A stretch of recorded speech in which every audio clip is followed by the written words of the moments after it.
Commissioners, would all those who are willing and able please rise and join me in the Pledge of Allegiance to the flag of our country. I pledge allegiance to the flag of the United States of America and to the republic for which it stands, one nation under God, indivisible, with liberty and Commissioners, would all those who are willing and able please rise and join me in the Pledge of Allegiance to the flag of our country. Hey, if it's worth saying once, it's worth saying twice. Gentlemen, we good? Thank you. A little technical challenge there, folks. Grant us, Lord, light to our understanding, prudence in our investigating, foresight in our planning, sincerity in our deliberating, the grace to follow truth in our judgment. Help us to be moved in our decision, neither by fear nor by self-interest, and to do our work faithfully. May we respect the authority vested in us, for thou art the source of all authority. And may we use in our directives for the common good and for thy honor and glory. Amen. Thank you all. Madam Clerk, roll call, please. Commissioner Serino. Here. Commissioner Young. Here. Commissioner Hammercheck. Here. Okay, we have before us the meeting minutes for the regular meetings of November 12, November 19, and December 3. Do we have a motion to approve same, waiving the reading thereof? So moved. Second. Discussion? None being heard. Madam Clerk, roll call, please. Commissioner Serino. Yes. Commissioner Young. Yes. Commissioner Hammercheck. Yes. Okay, this brings us to our first public comment portion. Jason Boyd, do we have any emails? Thank you, indicating none. And do we have anyone in the audience who wishes to address the board? Seeing none. Moving on to resolutions. Madam Clerk, first resolution, please. In the Utilities Department, resolution transferring cash from Lake County Department of Utilities Water Operating Fund and Sewer Operating Fund transfers out to OWDA Bond Retirement transfers in. Move to adopt. Second. Discussion. None being heard. Madam Clerk, roll call, please. Commissioner Serino. Yes. Commissioner Young. Yes. Commissioner Hammercheck. Yes. Resolution approving plans, specifications, and estimates of cost in the amount of $169,972 for sanitary sewers for Ridgewood Greens Phase 2 subdivision in the city of Mentor. Move to adopt. Second. Discussion. Randy, did you want to comment on that? Sure. This and the next resolution are it's a private subdivision, or will become a public subdivision that's privately funded, and these resolutions allow that to be constructed. Very good. Thank you, sir. Hearing no further discussion, Madam Clerk, roll call, please. Commissioner Serino. Yes. Commissioner Young. Yes. Commissioner Hammercheck. Yes. Resolution approving plans, specifications, and estimates of cost in the amount of $12,161.60 for water lines for Ridgewood Greens Phase 2 subdivision in the city of Mentor, job number 20-59. Move to adopt. Second. Discussion. None being heard. Madam Clerk, roll call, please. Commissioner Serino. Yes. Commissioner Young. Yes. Commissioner Hammercheck. Yes. Resolution approving plans, specifications, and estimates of cost in the amount of $1,831,000 for Glyco 2 Force Main Replacement Contract A, project number 364S, and advertising for bids for the same, bid opening January 13, 2021. Move to adopt. Second. And discussion. Randy? Sure. This is a force main replacement from Fairport Harbor side of the Grand River to the Grand River side of the Grand River. We're going to be boring underneath the river. It's a significant line for us, and we want to make sure that it's a infrastructure upgrade, make sure that it lasts for another 50 to 100 years. Very good. Any further discussion? None being heard. Madam Clerk, roll call, please. Commissioner Serino. Yes. Commissioner Young. Yes. Commissioner Hammercheck. Yes. In the Commissioner's Office, a resolution establishing holidays for which the county office is closed during the year 2021. Move to adopt. Second. Discussion. None being heard. Madam Clerk, roll call, please. Commissioner Serino. Yes. Commissioner Young. Yes. Commissioner Hammercheck. Yes. Resolution adopting a Lake County credit card policy. Move to adopt. Second. Discussion. No, I guess we'll just add this is just following best business practices and keeping things updated, current. So with that, Madam Clerk, roll call, please. Commissioner Sereno. Yes. Commissioner Young. Yes. Commissioner Hammercheck. Yes. Resolution certifying to the Lake County Auditor the 2021 drainage charges for the Lake County Regional Sewer, Water, and Drainage District. Move to adopt. Second. And discussion. Tim, did you want to chime in on any of that? Yes, Commissioners. This is just the annual certification to the auditor of the regional sewer charges as user fees so that they can be placed onto the property tax duplicate. Okay. And this is done annually. Okay, and that's the $5,232,072.81. Correct. Very Yeah, good. and no change in the fees, same fee as last year, $3.50 a month. Very good. Thank you, sir. Thank you. If there's no further discussion, Madam Clerk, roll call, please. Commissioner Sereno. Yes. Commissioner Young. Yes. Commissioner Hammercheck. Yes. In the Finance Department, resolution approving payment of bills as listed on the Commissioner's Approval Journal in the amount of $2,644,958.08. Move to adopt.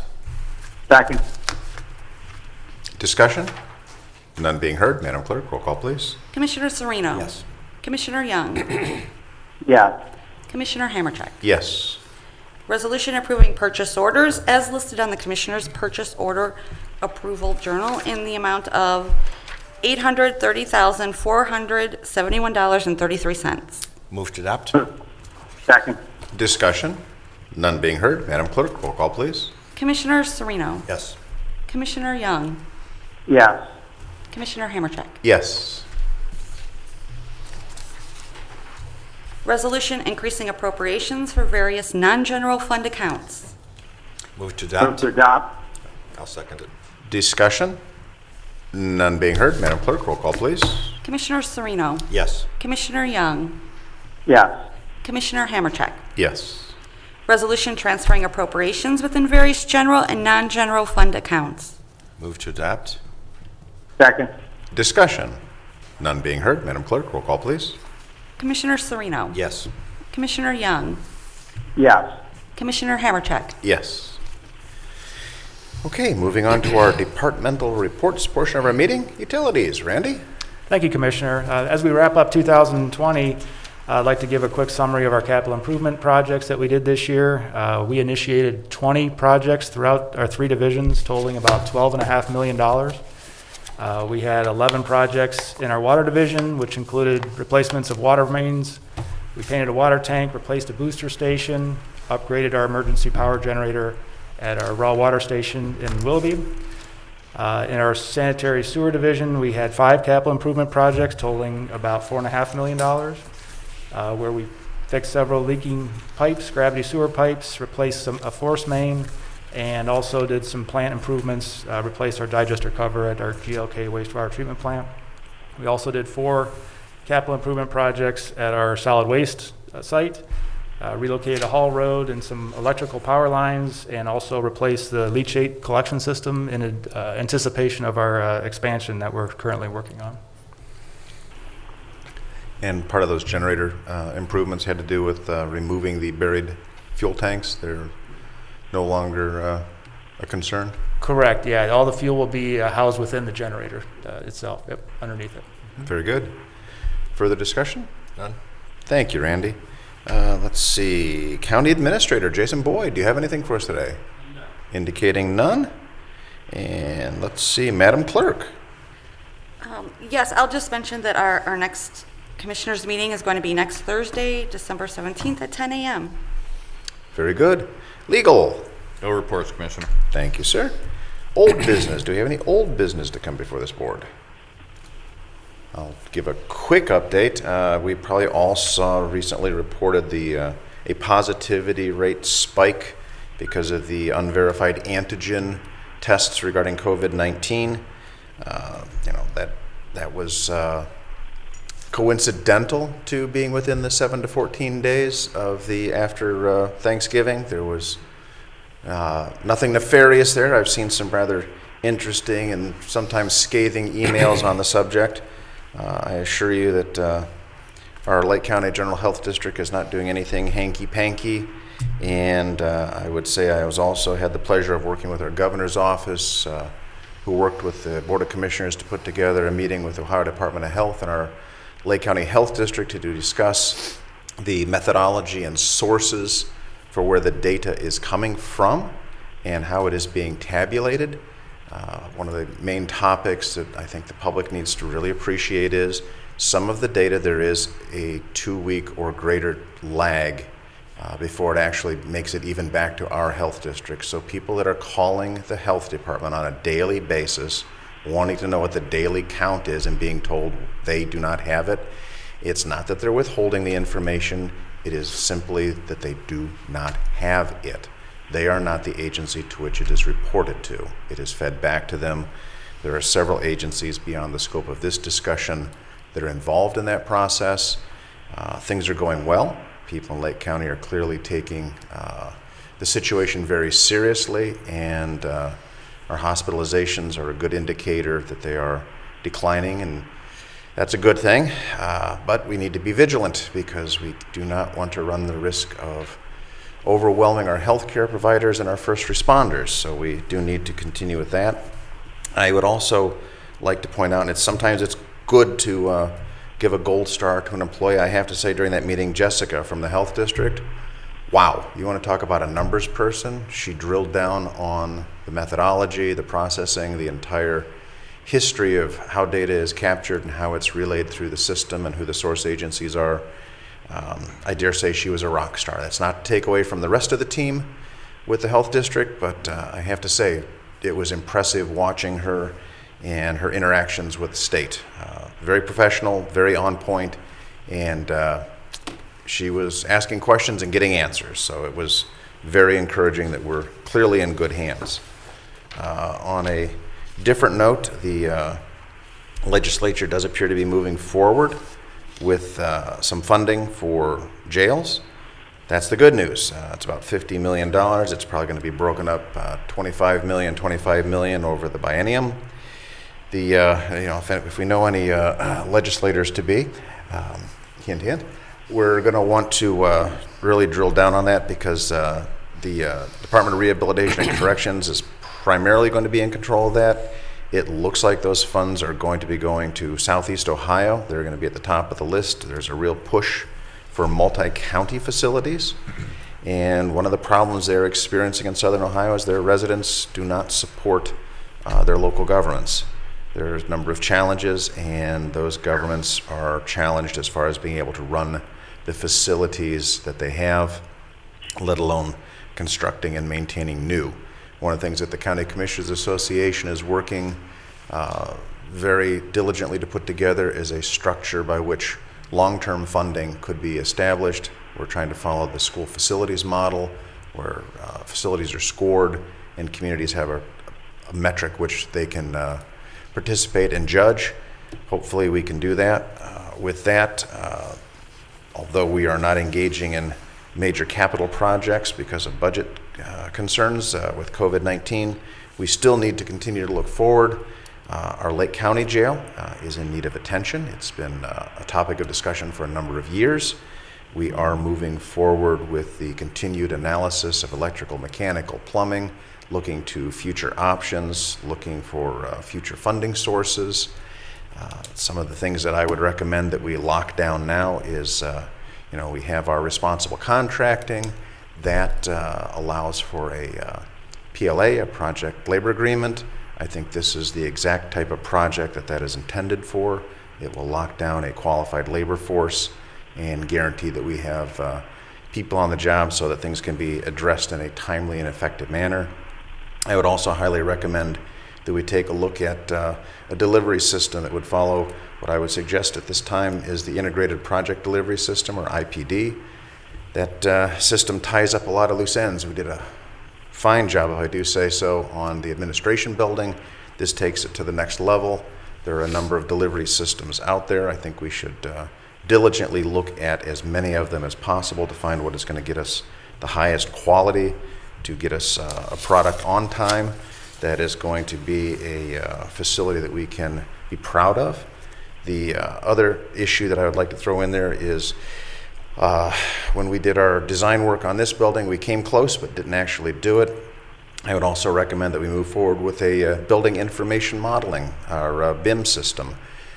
Basically, that's computer-aided drafting on steroids. That's a virtual design of the facility, verifying that every nook and cranny and every system has a place and it's in its place. Contractors and all those involved through the entire supply chain know exactly what's going to go in the building and where. It will definitely save costs long-term. And one of the things that we did demonstrate on this facility was communication was key to its success. And this project, dealing and working with our sheriff in good faith, is going to be several orders of magnitude greater. So this is a multi-year effort, and it's worth investing in. Let's see. I think that's pretty much everything I've got there under the old stuff. So do we have any new business to come before this board? Yes, Commissioner sir. Serino. Mr. President, thank you. I'd like to talk about a subject, and this is in a way a message to our businesses in Lake County. We have since March, we have been doing whatever we can to assist businesses in Lake County, whether those businesses were shut down for a period of time or whether they just experienced a lack of customers or lack of revenue. We have businesses, many businesses that we have been in touch with. I have spent a lot of time talking with businesses who continue to suffer and are waiting for the next shoe to drop, as it were, in terms of potential other state actions. Fortunately, that hasn't happened to this point. But we have businesses that, large and small, privately held family businesses, many of them, that have had to let go of their employees, that are running their businesses on a shoestring.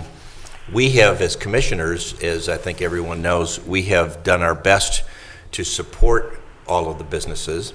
We have been very aggressive in applying very quickly grants and loans on very favorable terms to as many businesses as we can. And I think by the time that we finish with the next tranche, it'll be over $2 million that has been given out in grants and loans. And we continue to do our best to turn those requests around very quickly. As commissioners, there's a limit to what we can do, certainly. We have also spent a lot of time, I know all of us, contacting state officials to perhaps modify policies relative to shutdowns and so on without putting the public's health at risk, certainly. But one of the things that's been very frustrating is, and this comes from conversations very recently with a number of business owners who have been waiting for the next level of relief from the federal government, the COVID, the CARES Act. I think this would be CARES Act 3, right? Which has been promised since August. And we have businesses that are dying on the vine right now. We have employees who continue to be laid off and having difficulty making mortgage and rent payments and so on. We're going to see a lot of defaults as a result of this. And what's very frustrating to me, particularly as somebody who's headed to, in a few weeks, to become part of the legislature in Ohio, is the federal legislature. We have an excellent congressman who is doing what he can. Dave Joyce is doing, and he's helped us with a number of businesses in the last several months. But being in the minority, it's difficult to marshal as many forces to get the results that we're looking for here. The Speaker of the House in Washington has been absolutely missing in action in terms of making sure that we get needed relief to these businesses around the country, and certainly in the state of Ohio and in Lake County. It is unforgivable. It is lack of leadership. And it was very dismissive for me to hear recently that now that she believes there is a president-elect designated, that now things can move forward, meaning that she was holding back on it based on the presidential election process. And that is unforgivable. That is unforgivable partisanship in the face of so many businesses in our local economy that have been suffering and waiting for some kind of relief, which now apparently won't even come until the month of January, sometime at the earliest. I think it's unforgivable, it's inexcusable, it's poor leadership. We're going to continue to do what we can in Lake County to deliver as much relief and support to our businesses as we can. These businesses create the jobs that keep our economy humming here. But our hands are tied in many respects based on the dollars that are coming from the federal government. So I would ask everybody to contact Dave Joyce is obviously doing everything he can to get this relief to everybody quickly.